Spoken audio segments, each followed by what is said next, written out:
Tower, good afternoon. Delta 97 Heavy, 8.5 mile final, 21 left. 97 Heavy, Metro runway 2408, runway 21 left, for left. Runway 21 left, clear to land, Delta 97 Heavy. Blue 1137 Metro Tower, wind 2408, Cockpit service, 6.5 inch trail of a heavy Airbus, runway 21 left, for left.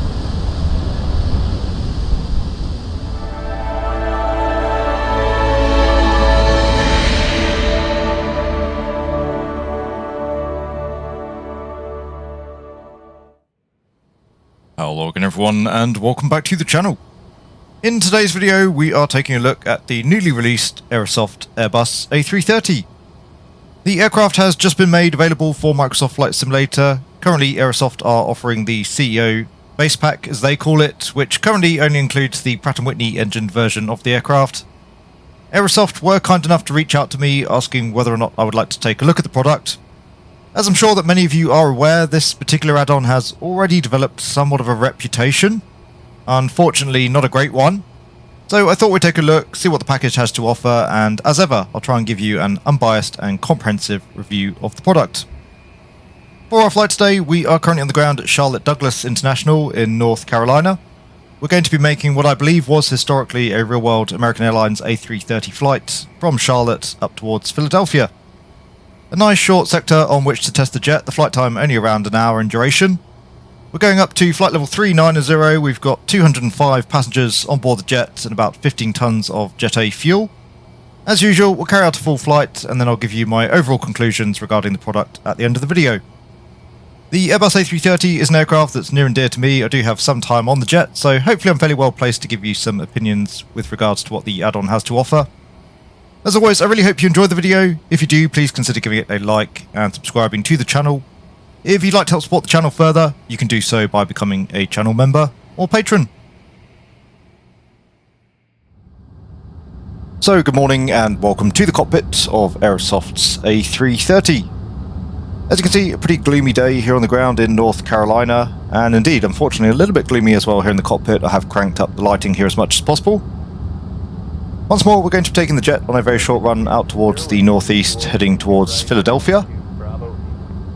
In terms of the setup for the aircraft, at the moment we've just boarded the jet. We are still boarding in terms of passengers and cargo, as you can see.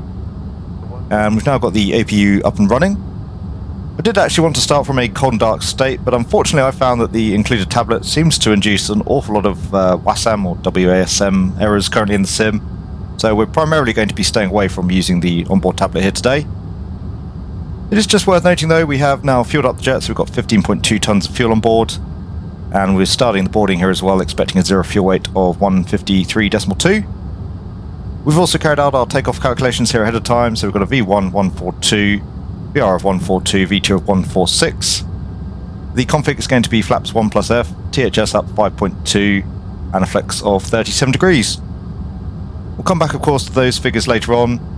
Just briefly touching on the tablet, you can, by the looks of things, import a SimBrief flight plan. Again, we do have basic loading functionality, which actually seems to work quite well. We also have basic aircraft configuration options, which, as I say again, particularly using the load state there, I've been having a lot of WASM errors with the sim.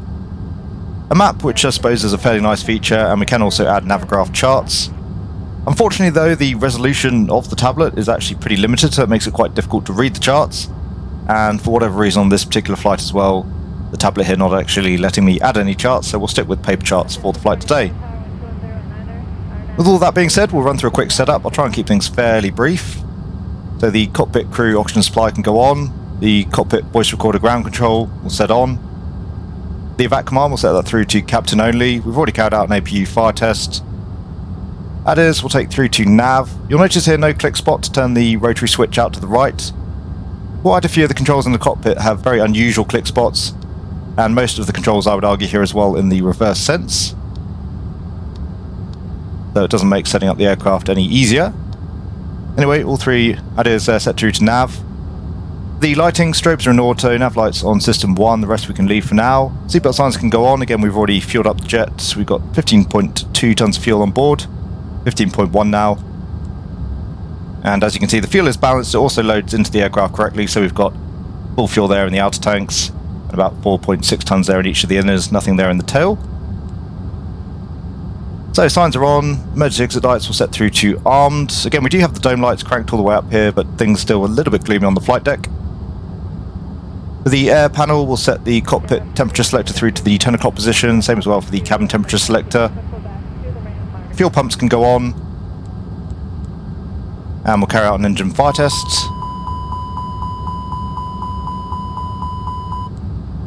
On the right hand side of the overhead, the cabin fans can go on, and the rest of the controls here will leave in their current position. Worth noting that, for example, here the RMP3 and ACP3 not already modelled. You can turn off the RMP3, but that's just about it. Coming down to the forward panel, got 1009 there on the standby for the QNH. The clock, again, a little bit basic in terms of its modelling. We can't check the current date, for example. Landing gear lever is down, anti-skid switch set through to on. Come back to the MCUs in just a moment's time. For the radios, we're not going to need to tune anything up here today. On the audio control panel, we'll take VHF 1 and 2. Again, though, if you'll look, no click spot there for a right-hand selection on the rotary, at least from the symbology, but as you can see, we can actually turn that out to the right. Quite slow there as well on the rotary selector.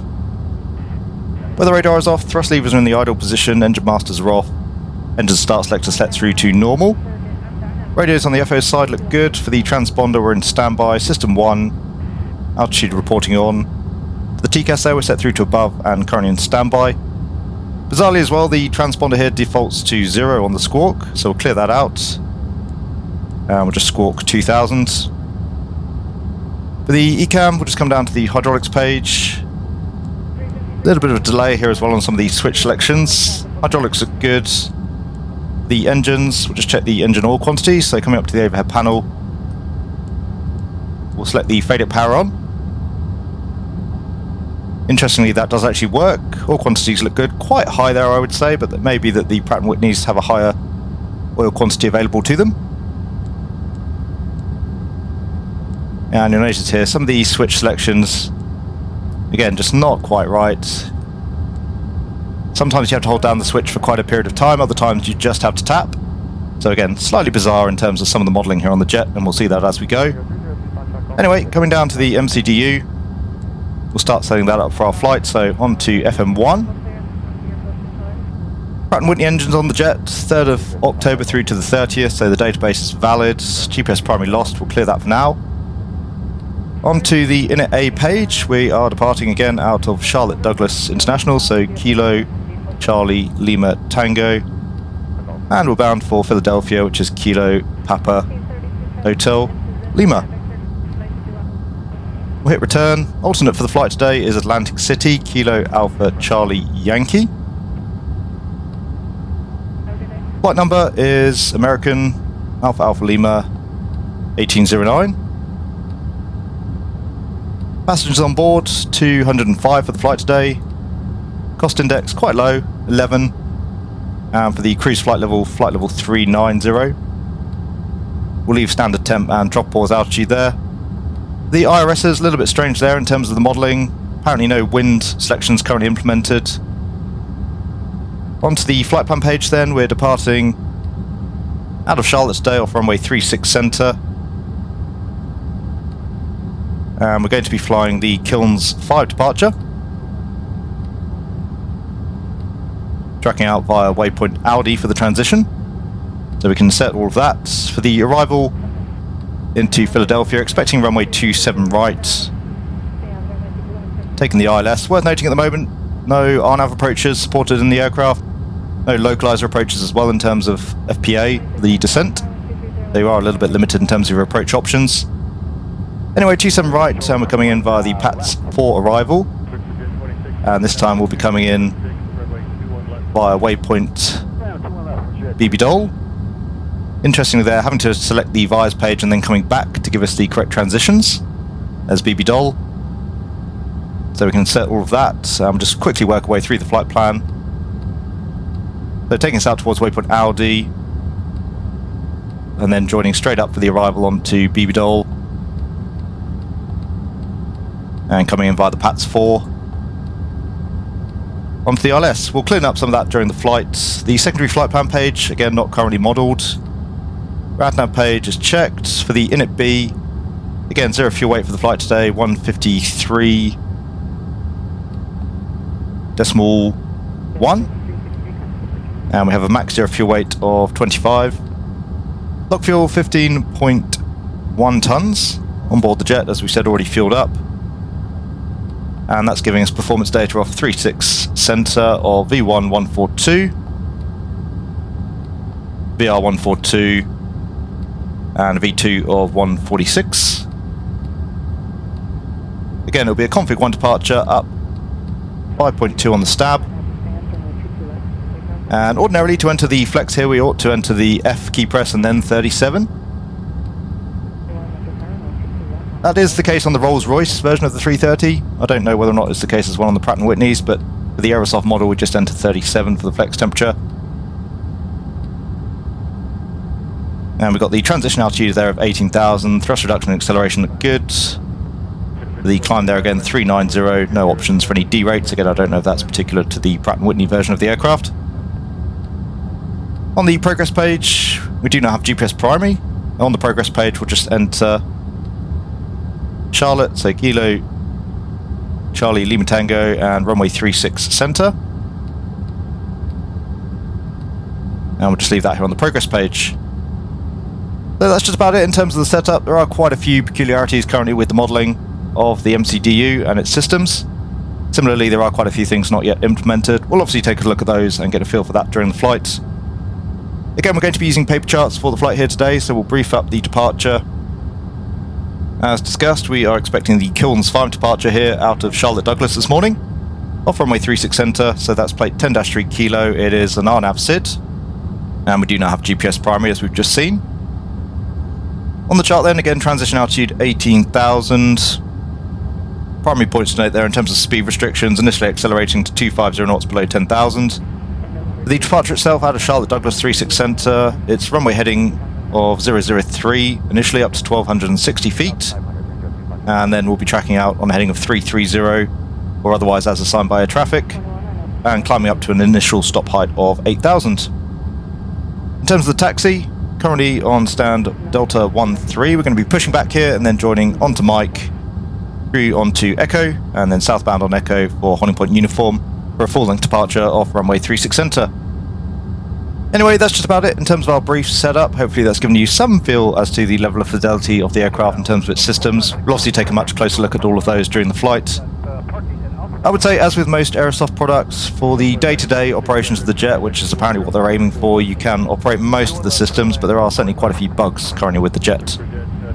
At the moment, still boarding the passengers. We'll go and take a look at the cabin, which I'm afraid to say is going to be a little bit of a shocker if you've yet to see it.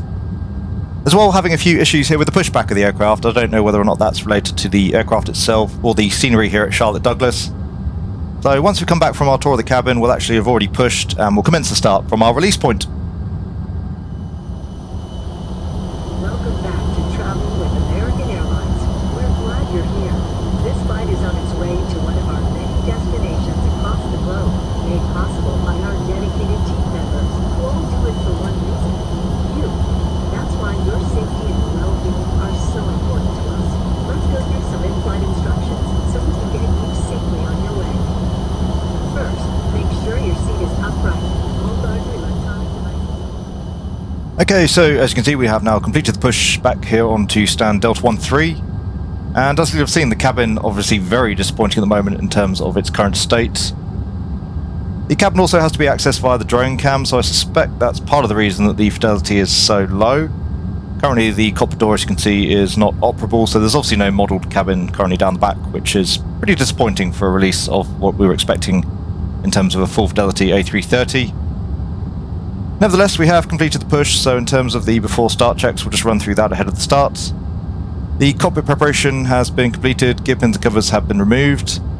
Signs are on and auto. For the ADIRs, those are set through to nav. Fuel quantity, we have 15 tons now on board the jet. And again, the ECP just a little bit fiddly here to use at times. The fuel is balanced. Takeoff data is set. The barrier ref, we have QNH2980 there on all three altimeters. Below the line, the windows and doors are closed. The beacon is on. Thrust levers are idle. The park brake is on. That is the before start checklist complete. So we are now cleared for the start. The engine start selector can go through to ignition start. And we'll start engine 1.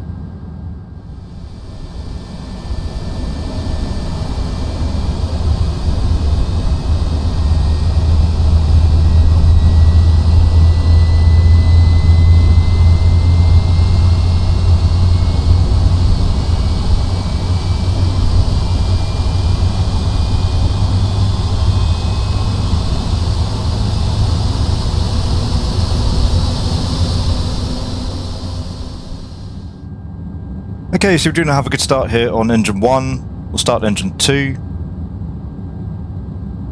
And we'll talk through the process here as we go. So we've got N2 rotation. Oil pressure coming up there as well. Warrior 302 Pushback Golf, would you like to do maintain the present heading? Showing rotation on the M1. They're now just waiting on the fuel flow and the EGT.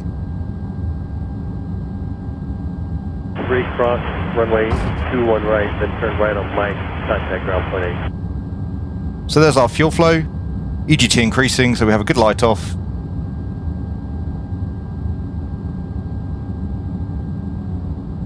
And as you can hear as well, unfortunately the sound set not too much to write home about. Obviously the engines are fairly far down the back on the 330, but you can definitely still hear them during the startup.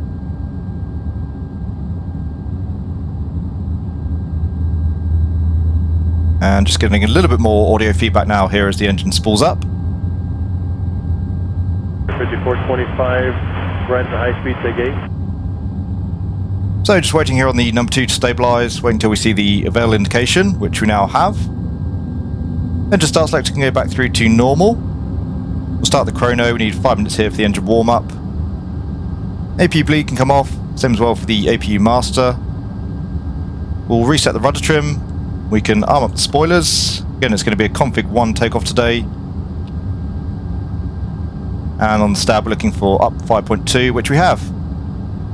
Just come onto the doors page. Ordinarily expecting to see all of the slides armed at this point, but that's probably just a peculiarity of the add-on in terms of when the slides actually arm, in terms of the logic set by Aerosoft, so no issues there. In terms of the after start checks then, anti-ice, 16 degrees on the OT currently, not required. ECAM status is checked. Pitch trim we have up 5.2 units, rudder trim is neutral, and that is the before start checklist complete. So once again in terms of the taxi, we're coming left here out of the apron onto taxiway Mike. We'll then be second left onto Echo, and out holding point uniform. Take the runway turn off lights on, same as well here for the nose light, that can go through to taxi. All clear here on the right side, and all clear on the left. We'll take the park brake off. Very light here today, so expecting to see the jet moving under its own idle thrust. That doesn't seem to be the case. They're just coming up on the thrust levers. The aircraft needing a little bit of breakaway thrust, which again at this sort of weight I wouldn't expect, but nevertheless not unusual here in the sim, so we'll let that slide.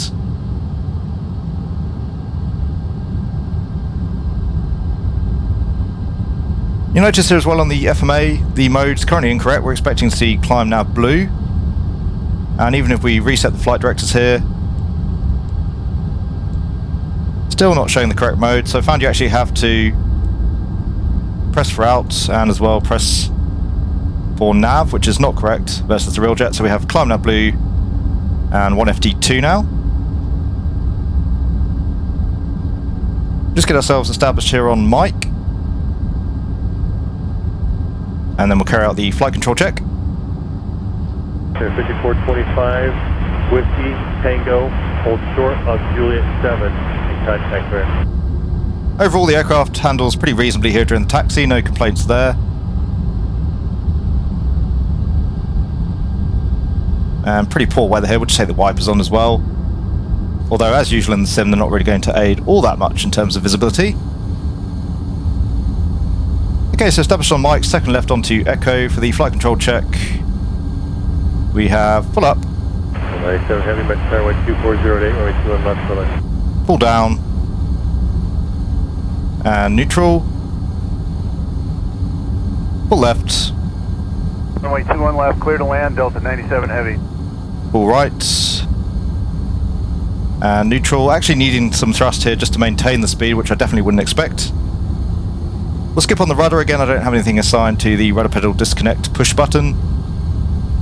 In terms of the briefing again, then it's the Kilns 5 departure off runway 36 center, straight ahead initially, and then a turn out towards a heading of 330. We have climbed up blue 8001 FT2. We'll take terrain on the first officer side. We'll come through to max here on the auto brake. For the weather radar, we'll take that through to system 1. Predicted wind shear can go on. And we'll carry out a takeoff config test here as well. So just continuing on mic for now, again second left onto echo. For the before takeoff checklist, the flight controls are checked. Flight instruments are checked, the briefing is confirmed. Flap setting, we have config 1+F. The speeds, we have V1 142, VR 142, V2 146, and a flex of 37 degrees. Eco memo, we have takeoff no blue, and that is the before start checklist complete. So again, just continuing down for echo, left onto echo, and then southbound all the way down to Honey Point uniform, and I'll meet you down at the threshold of runway 36 center. Tower JetBlue 37, visual 21 left. Blue left 37, Metro Tower, wind 2408, concrete service, 6.5 and trail of a heavy Airbus, runway 21 left for line. So 2566 for 53, turn right on whiskey. No, I'm sorry, Juliet, then turn right on whiskey with me. Juliet, let's go 2563. Okay, so we are now lined up here on runway 36 center, all set and ready to go. We'll take the park brake off. Just take the engine start selector here as well through to ignition start to cater for the rain. Coming through to 1.1 initially here on the EPAs. And I will say the engines seem a little bit slow to respond to that, but again that may be specific to the Pratt & Whitneys.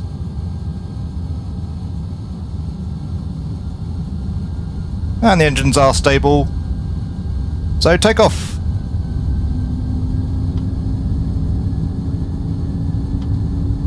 Through to the Flex MCT detent, we got Manflex 37, SRS runway auto thrust blue.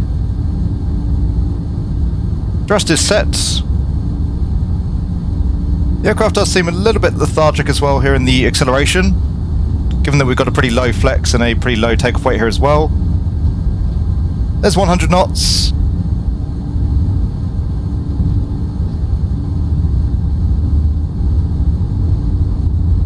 The jet does feel good on the rudder. Nice and easy to control. We've got a little bit of a crosswind here as well. There's V1 and rotate. Back on the stick. Again, reasonable there in rotation.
Pitching initially for 15 degrees nose up.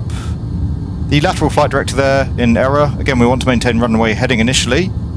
We do have positive climb, take the gear up. Take the wipers off here as well. That's 15, 57 Metro Tower, iron out to Joe Lee, runway 22 left, for the takeoff, wind 2508. Pitching down for the acceleration. Alright, 22 left, we're clear for takeoff, American 1557. We'll come back through to lever climb. Then we have thrust climb, climb, auto thrust, up through S speeds. We'll go flaps 0. And we'll just get ourselves established here on the flight directors, and then we'll take the autopilots.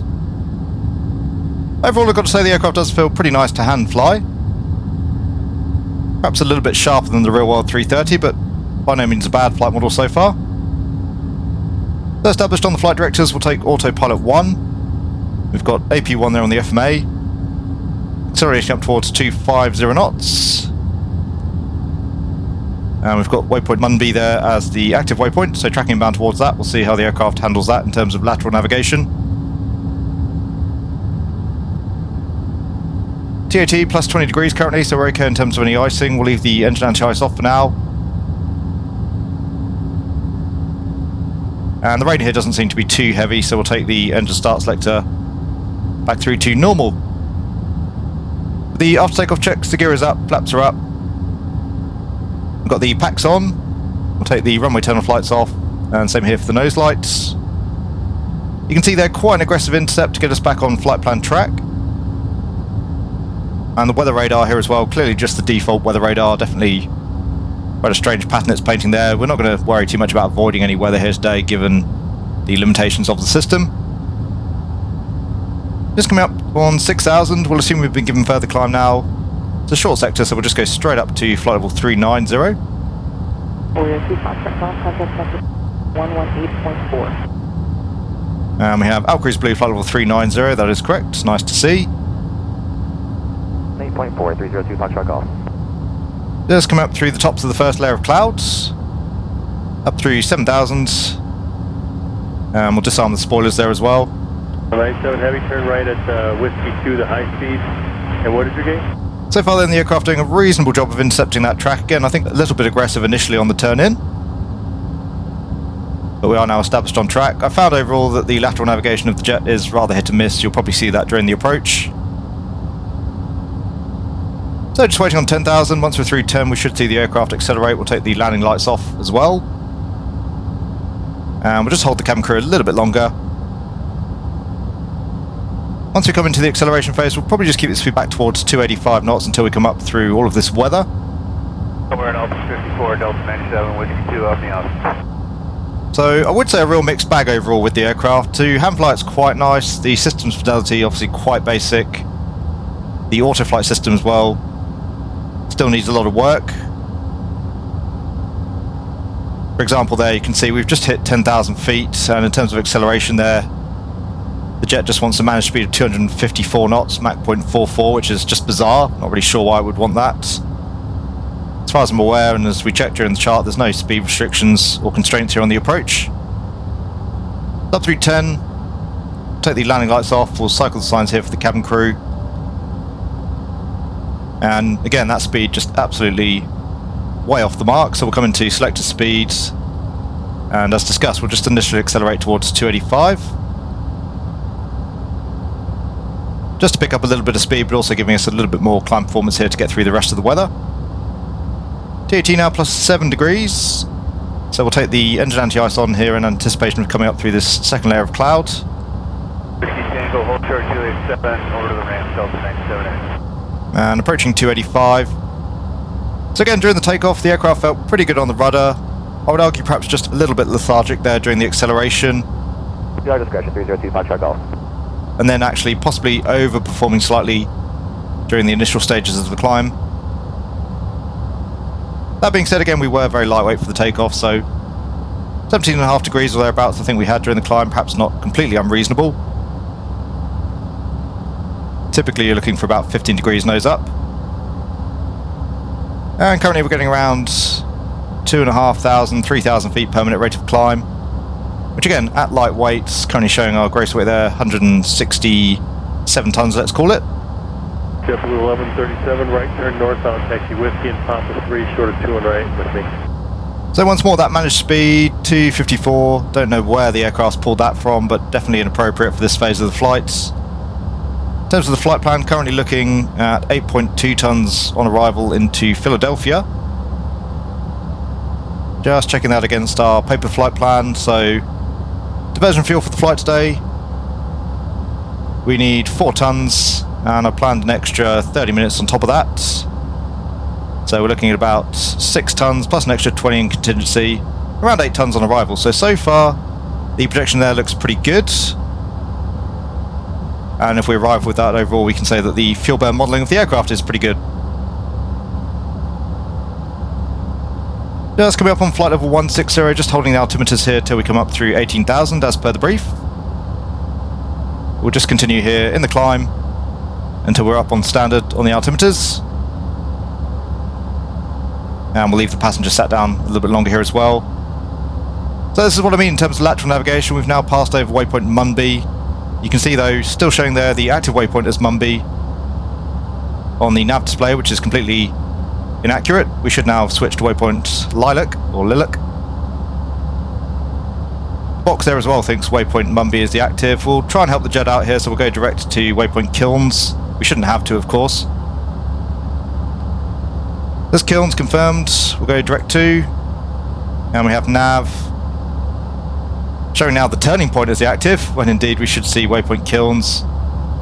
And again, tracking away from the turning point. So once more, some pretty significant errors here in the systems and modelling of the aircraft. Up through flight level 180 or 18,000 feet. We'll come now on to standard. We have standard sets and cross-checked. And the jet just oscillating around a little bit here laterally to get us back on flight plan track. On the ECAM there we have severe ice detected. Interestingly there we didn't get a master caution. We should have done, of course, with the ECAM.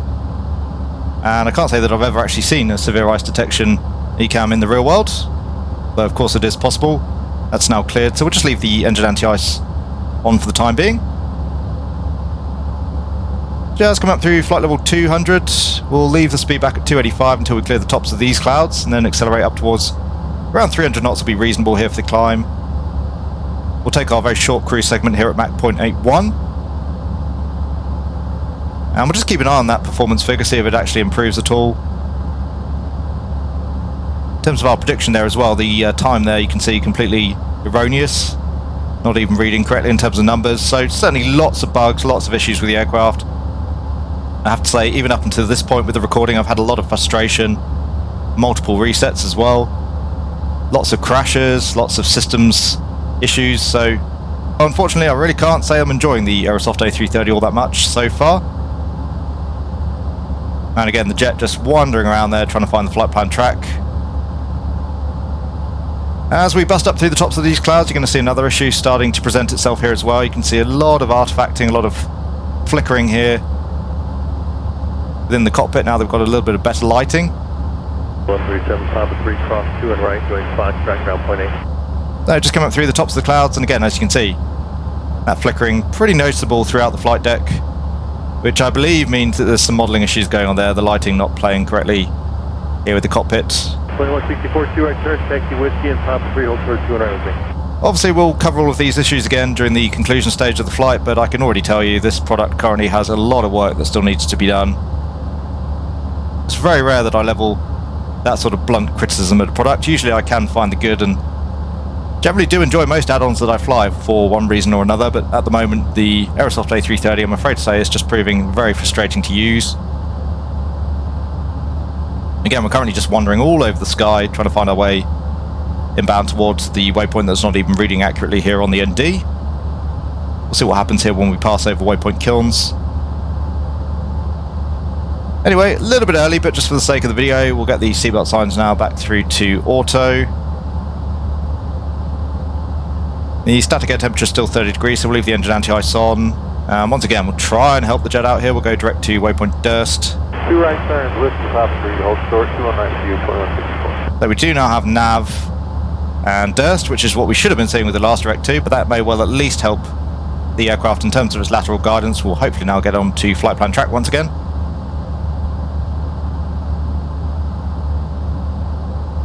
Just clearing the tops of these clouds then, as I said, we'll accelerate now up towards 300 knots and transition through to Mach 0.81.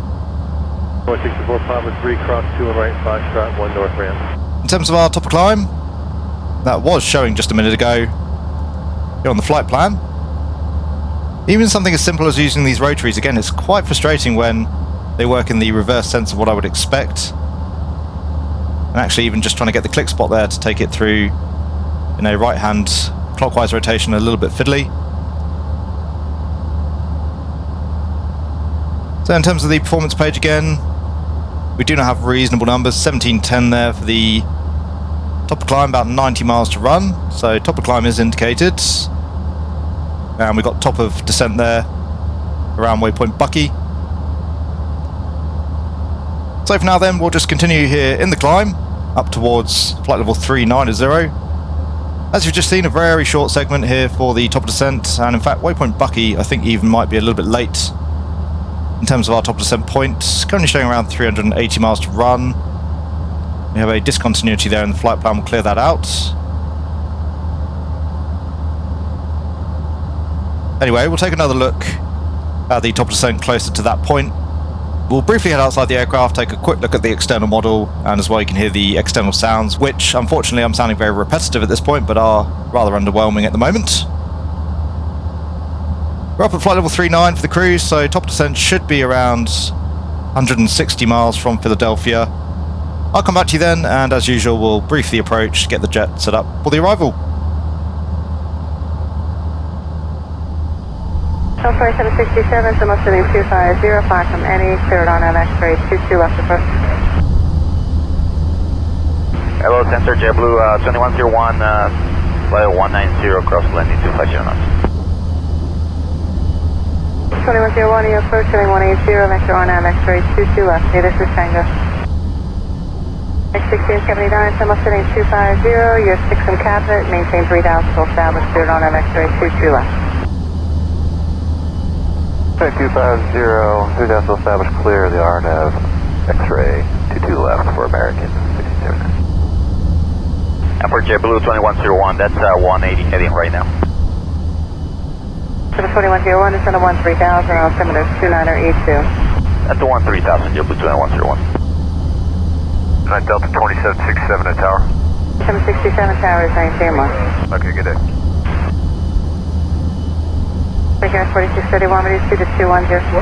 Speed 210, Breaker 4631. So welcome back to the flight deck of the Aerosoft A330. As you can see, currently still in the cruise up here at flight level 390. And the aircraft behaving a little bit better now, commanding Mach 0.78, so we've got that managed here on the speed. Currently as well, just approaching our top descent point, 2 miles to run. So we'll get the aircraft coming down. Initially we'll descend down to flight level 110.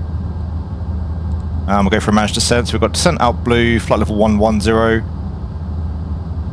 Just reaching our top descent point, the aircraft showing on profile. As best I can tell, there's not really very much in terms of any VNAV currently modelled though on the aircraft. We'll talk more about that later on. It does have to be said as well, the aircraft behaving itself a little bit better up here in the cruise, now that we've got the waypoints correctly sequenced and we are on flight plan track. As you can see, the lateral navigation a little bit better overall, still overshooting the waypoint though. In reality, the Airbus would actually undershoot the waypoint and quite nicely bring us on to the next flight plan leg. So currently we're getting around 1400 feet per minute on the rate of descent. We are showing about 140 miles to run to Philadelphia. I would say at the moment that puts us a little bit high, but we'll see how the aircraft copes. Active waypoint now then is waypoint Jabo. And we are now already on the transition for the PATS for arrival. We'll brief that up in just a moment. Worth noting here as well, the estimated fuel on board for the arrival not actually showing a figure anymore. We went all the way through 0. The MCDU will actually show a negative figure as well, so I'm not sure why it's not giving us that, but currently we've still got about 10 tons on board the aircraft. Probably going to burn around 2 tons here before landing into Philadelphia, so I think 8 tons or thereabouts are still pretty accurate in terms of the fuel burn. But for whatever reason, the calculation there on the MCDU has given up for the day. So we've got thrust idle. The aircraft is building up a little bit of speed here in the descent. In the meantime then, we'll brief up the arrival, we'll then get the aircraft set up for the approach. So once again, we're going to be flying the PATS for RNAV arrival, inbound towards Philadelphia's runway 27 right, coming in currently via the BB-Dole transition. And just currently coming over waypoint Bucky. From there, tracking on towards waypoint Jabo, waypoint Hedge, and ultimately inbound towards waypoint PATS. And then tracking out to the northeast via R-Roll, Champion, Peace Out and Maccord. I don't know if I'm pronouncing any of those waypoint names correctly, they don't really roll off the tongue. So for the star itself, let's plate 10-2 Echo. We'll then be onto the ILS for runway 27 right, that is plate 11-8. The frequency for that is 108.95, final approach course 268. There's a profile check at waypoint Jalto, 2100 feet.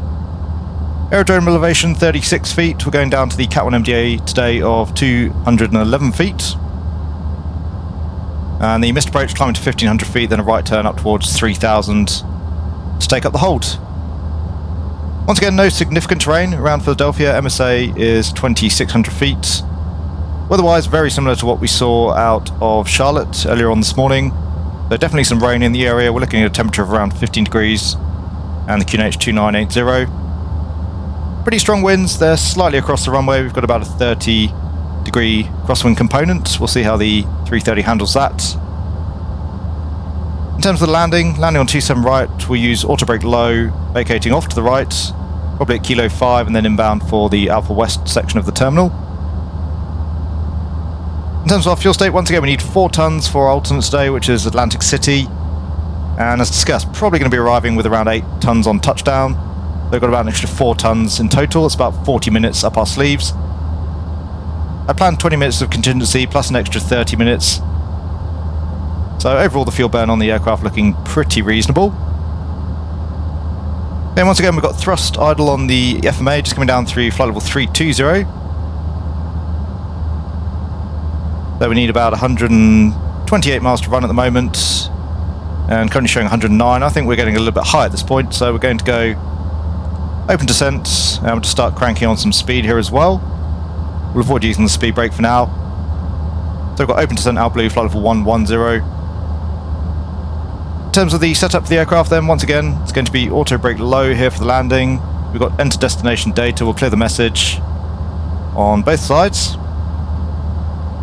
And on the performance page we can enter the performance data. So again, the QNH is 29.801009. Temperature is 15 degrees. And the wind is currently 310 at 20 knots. Transition flight level, once again flight level 180. Just keep cranking on that speed. 2101, channel setting 090, maintain 4,000. And the Barrow MDA, as we said, is 211 feet. FAN 090, maintain 4,000, W2101. On the progress page, we'll just put in Kilo Papa Hotel Lima, runway 27 right. And currently showing 70 miles direct to the field, but we've obviously got quite a few extra track miles here to run. You can see Atlantic City there, just out to the east of Philadelphia. So in terms of the performance on the progress page, as you can see, no VDEV indication there on the progress page, and the VDEV scale there on the PFD seems to be pretty planted, whatever you do with the aircraft. We'll keep the speed now for 300 knots, just coming back into the clouds, and minus 39 degrees on the static air temperature. We'll take the engine anti-ice on, we'll take the seatbelts on here as well, just a little bit early. Approaching flight level 270. So we need about 108 miles to run, about 10 miles shy of what we need currently. We should be able to pick some of that up here with the increase in speed. That's about it in terms of the briefing and the setup here for the approach. Later on we'll probably cut off a few track miles as we make our way onto a base leg perhaps. For now though, just continuing the descent, coming over waypoint Hedge, inbound now towards waypoint Canny, and back down into the cloud layer as we make our way inbound towards Philadelphia. Fisher 4534, channel setting 360, maintain 3,000. Heading 360, 3,000 feet, breaker 4534. Fisher 4231, heading 250, your ATM NE 2000, so established, cleared RNAV X-ray 22 left. In 250, 2000 to establish, cleared RNAV X-ray, runway 22 left, breaker 4631. Okay, so we're just coming down through 8,500 feet, back now at 250 knots on the speed. We have around 28 track miles to run, so we are just a little bit high. Doing about 10 miles, 11 miles direct to the field. We're continuing to track out towards waypoint Peace Out for now. and later on tracking out towards waypoint MCord. Looking at the chart here, this should actually be a manual leg, so there should be a discontinuity here between MCord and Jalto. We'll go direct towards waypoint Jalto at some point though, once we're at a suitable altitude to turn back in towards the field. And down through 10 now, so we've got the landing lights on. LS push button there selected as well. 12 degrees now on the TAT, so we'll take the engine anti-ice off. And in terms of our fuel there, about 9.3 tonnes now. And that estimated fuel on board figure has come back. We're showing about 5.4, which is still very low compared to what we're actually going to have on board with the arrival. So 7,000 feet, 24 miles to run. We've got full speed brake here at the moment as well, just to help get the jet down again, as I expected. Overall, that top descent point did keep us a little bit high. We'll activate the approach phase. Speed should now come back towards green dots, coming back into the precipitation. And it's obviously pretty heavy there going off the weather radar, so we'll take the engine start selector back through to ignition once again. So we'll come into heading. Okay, 2029, the engine tower 1 left map point. And we'll just bring the aircraft onto somewhat of a base leg. American 2029, 1 left, we'll line up the wing. And then back in towards waypoint Jalto. Okay, 2029, connect departure today. So 6,000 feet, we need about 18 miles to run. Showing 28, but that distance is now erroneous. We'll see how we go here in terms of cleaning up the flight plan, so we'll just clear the top line. That does make Jalto now the active, so that's behaving correctly.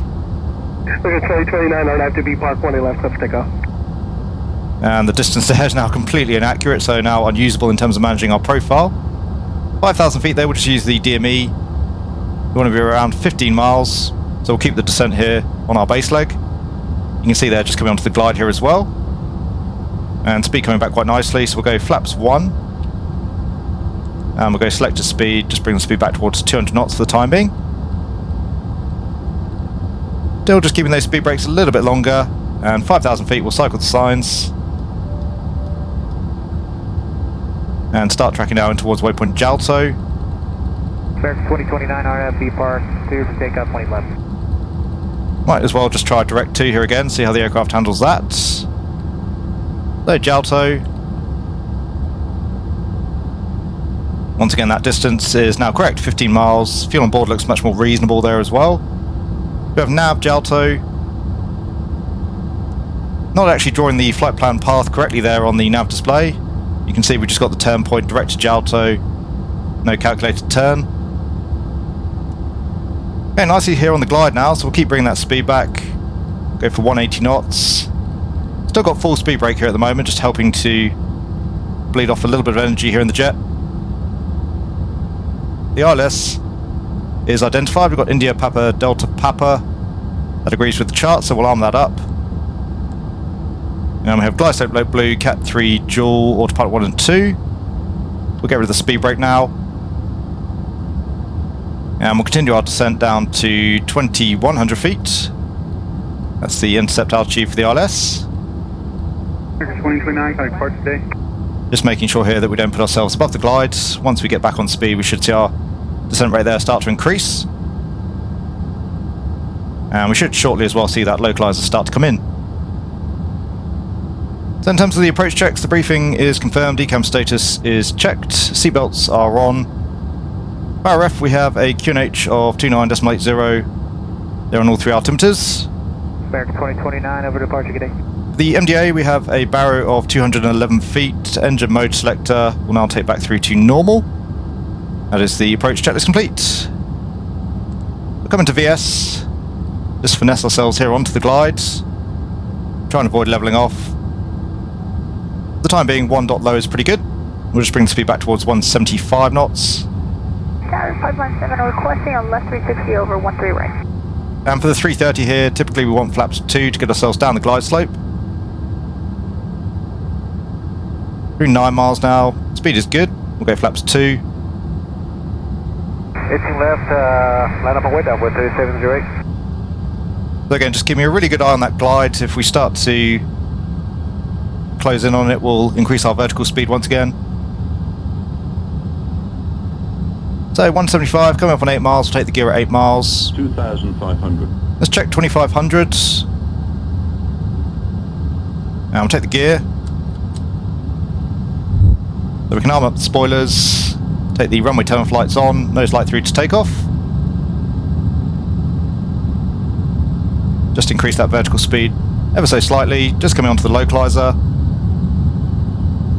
1370 radar, now to Laren, runway 18 left, clear for takeoff. And we'll come back now towards 160 knots. And after Laren, runway 18 left, clear for takeoff, envoy 3708.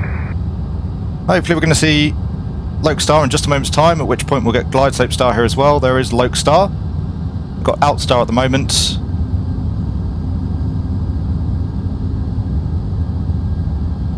So just waiting on Glide Slope Star, and then we'll set the missed approach altitude. Again, we said that was 3,000 feet. There's Glide Slope Star.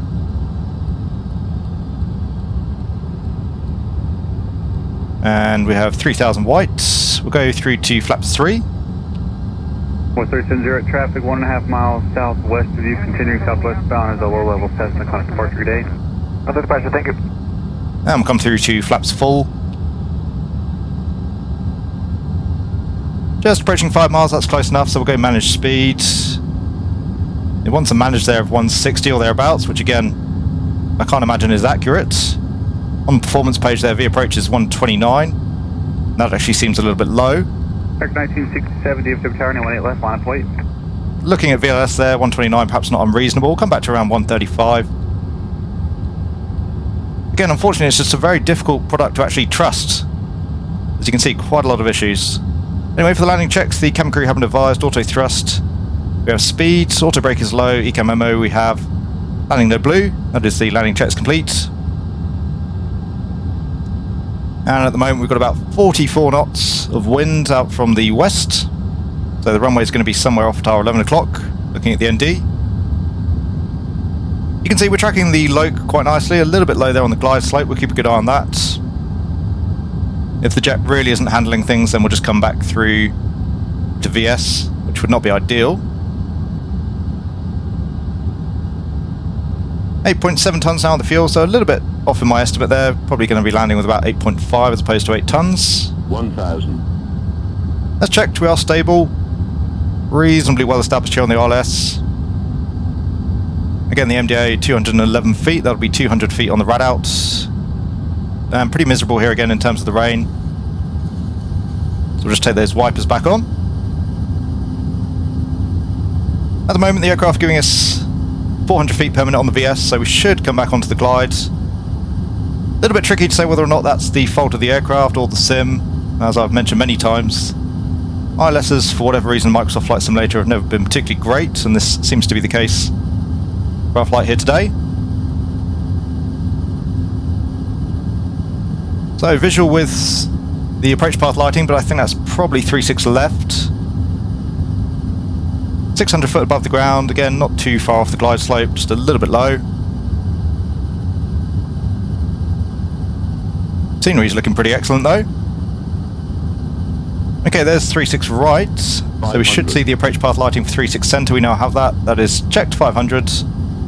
1967, Arnett to Laren, 18 left, clear for takeoff. Again, we've got a pretty stiff crosswind here out from the right. 400. See how the aircraft handles that. There's land. Okay, we'll disconnect the autopilot. Runway 4142, DFW Tower, 18 left, line of wait. 20 left, line of wait, envoy 4142. Above. It's checked. American 1992, current departure day. Departure, you guys have a good day, American 1992. Again, to actually hand fly the jet's pretty good, so that's one strength of the product, which is nice to see, of course. Minimum. We'll continue. And the flight director's doing a reasonable job there as well. It's just the autopilot that's not quite flying the ILS. 2 reds, 2 whites. 50, 40, 30, 20. Retard. Bring the thrust back. 5. There's touchdown.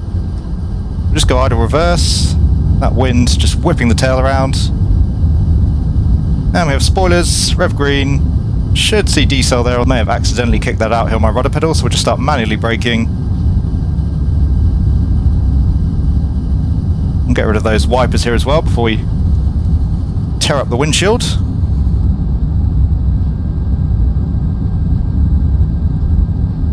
And we'll vacate second right here, kilo, inbound towards the terminal.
So there you go, gents. I do hope you enjoyed our outing in the Aerosoft Airbus A330, or at least found the video to be of use.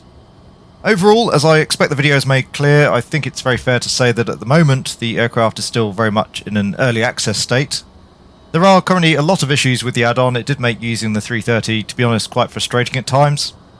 I think, as other reviewers have concluded as well, the aircraft is frankly just not really in a suitable state currently for release. With that being said, it does have some good points, it does have some bad points without a doubt. We'll run through all of those as per usual. So, starting with the visuals, the modelling and texturing of the aircraft, overall not bad. The external model of the aircraft is decent, it certainly looks like an A330 and there are appropriate details throughout. There are though details that, as we saw with the Aerosoft Twin Otter, do leave me wondering a little bit in terms of a modern simulated aircraft. For example, if you look closely at the tyres of the aircraft, they are not actually completely round, there are noticeable edges on those tyre models. In of itself, a fairly minor issue of course, presumably done to save on FPS. But once again, we see so much detail now from so many developers in the visual department that I really think it's to be expected at this point within Microsoft Flight Simulator. The texturing externally is decent as well. There are areas that could have a little bit more detail perhaps. And as well, no real wear or tear, no real weathering on the aircraft externally. Overall, I would say that the external modelling and texturing of the A330, whilst it certainly isn't going to be winning any awards, it is done to an appropriate standard, and overall the jet does look good. Internally, more or less the same, in the cockpit at least. The detailing in terms of the modelling is pretty good. Again, the cockpit certainly looks like an A330 cockpit, and most of the proportions look about right. There are certainly features though that don't quite look true to life. The texturing though, internally I would say sits somewhere between Microsoft Flight Simulator 2020 standards and legacy texturing. For the most part, the texturing is pretty clean, crisp and clear, but again, just not much detail when you get close in on the panels. The cockpit does look decent, but again it has a slight uncanny valley feel to it. For example, the thrust levers don't look quite right, the same as well for the side stick. But once more, as with the external modelling and texturing, whilst not setting the world on fire, I think that things have been done to an acceptable standard, and graphically it is the prettiest A330 that we currently have available in the sim. So far as the flight modelling goes, probably the biggest strength of the product overall actually. I didn't find any major vices with the flight model. Overall, the jet does fly pretty nicely, not to say of course that it's entirely accurate, not up to the standards of Phoenix for example. And overall the aircraft wasn't necessarily accurately hitting the numbers throughout the flight. But in theory at least, I think that Aerosoft is aiming for this particular add-on to be a mid to high tier add-on in terms of complexity and realism. And I would say that by and large the flight model is sitting pretty much where I would expect it to be for that sort of an add-on. So far as the aircraft systems go, definitely a major weakness of the product currently. Whilst Aerosoft aren't trying to create a study level version of the jet, and I'm totally fine with that. Currently, the aircraft systems, particularly with regards to the flight management and the flight guidance, have lots of issues, lots of bugs, lots of missing features as well. In this area in particular, it is unfortunate to say, but the product is currently pretty broken. As I mentioned earlier in the video as well, currently experiencing quite a lot of WASM or WASM crashes. At the very least that necessitates restarting the flight, and at the very worst it means restarting the entire sim. So certainly lots of work still to be done on aircraft systems and general coding for the jet. The sounds of the Pratt & Whitney A330, overall a bit of a mixed bag. There are certain moments where the aircraft sounds pretty nice, not bad for example during the takeoff from the wing view. The jet sounds okay during the cruise internally, and there are nice layers of sound as well as you bring various systems online. For example, turning on the cabin fans, you can actually hear that in the background. But once more, there are areas of weakness without a doubt. The engine startup sounds not particularly impressive. As well, during the cruise, as is often the case in Microsoft Flight Simulator, the aircraft sounds very quiet. You can hear mostly wind noise externally. So I would say the sounds are passable, but again, could be much better overall. In terms of product extras, there are a few included. You get a decent selection of liveries for the Pratt & Whitney version of the aircraft. As well, you do get the onboard tablet with Navigraph and SimBrief integration. Again though, I did have quite a few issues with the tablet, and overall it's not particularly intuitive to use. As I mentioned, the resolution also not particularly brilliant, so it does actually make reading finer details on the charts a little bit more difficult. The aircraft does also integrate reasonably well with GSX if you have that available to you. There is also some limited ground equipment by way of chocks and cones. But generally speaking, I was expecting a little bit more in terms of additional features. Even for example, the competition, the LVFR A330, has more external ground equipment. And at the moment, as you may have noticed from some of the external shots, the aircraft doesn't actually even have any pilot models, for example, which is obviously a pretty basic point. In terms of documentation, Aerosoft provide an online manual, which looks to be pretty decent overall, seems to provide a reasonable amount of information regarding the aircraft. Lastly, in terms of the aircraft's FPS, I was losing around 10 FPS with the aircraft, so not bad overall, getting about 48 FPS out of Charlotte with full AI traffic versus around 58 under the same conditions with the default Cessna 152. In summary then, once again, unfortunately the Aerosoft A330 CEO base pack has fallen rather short of, I think, what people were hoping for. I always try and look at an add-on in the most favourable light that I can, but there were quite a significant number of issues here during the flight. Given as well that this is the base pack, that does mean there will be General Electric and Rolls-Royce options at later dates. And I don't know, but base pack somewhat suggests to me that those are going to be paid upgrades as well. So my overall conclusion would be that if Aerosoft do want to charge $30+ for the aircraft, and of course have the product to be a success, which I suspect that they do, then there is, it's fair to say, still a lot more work to be done. All that being said, I am still grateful to Aerosoft for allowing me to take a look at the aircraft. I hope and think that my analysis was fair. So thank you to them for the copy of the A330. Thank you very much to all of you as well for watching the video. I do hope you enjoyed it. If you did, please consider giving the video a like. If you want to see more content from the channel, then please do consider subscribing as well. And once more, if you'd like to help support the channel further, you can do so by becoming a channel member or patron. It would be hugely appreciated. To all of my channel members and patrons, thank you ever so much for your support. And to all of you watching, I hope you are having a great day, wherever you are. Take really good care, and I will see you all again soon.